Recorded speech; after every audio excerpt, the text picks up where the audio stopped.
Здравейте, момичета, аз съм Мачо. Здравей, Ачо!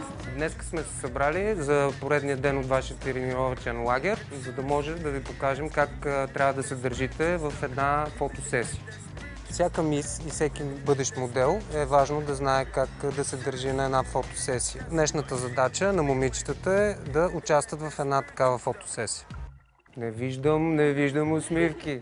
Предполагам, че всяка една от вас желая естествено да присъства на една такава сесия. Затова, в крайна сметка, днеска всички ще бъдете, как да кажа, кралици на конкурса. Това, което ще искам от момичетата е да контактуват с фотографа, за да може крайният продукт да излезе много добър. Всички ние сме екип, работиме заедно, за да станат добре нещата.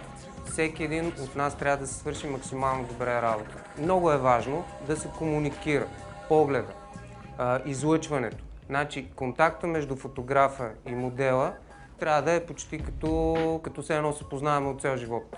И сме си най-добрите приятели. Никога не са ме снимали професионално, затова когато разбрах, че днес ще ме снимат, много се изкефих. Окей, нека да започваме.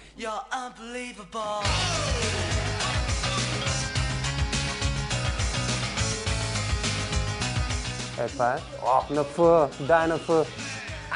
Това е. Браво, това е усмивката голяма. Така, точно така, чудесно, задръж. Къде е флирта? Загубихме го. Не мога, нямам секси поглед. Нямаш ти. Отстрани изглежда доста лесно, но когато застанеш пред фотоапарата и всички погледи са впедни в теб, е много трудно.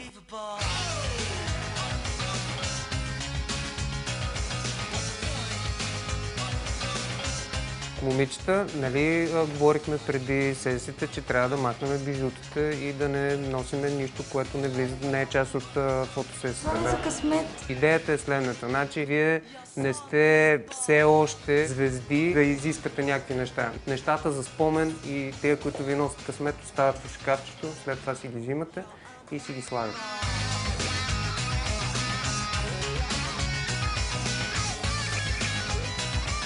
По време на фотосесията бях супер спокойна, Ачо е голям професионалист и мисля, че нещата са получили страхотно.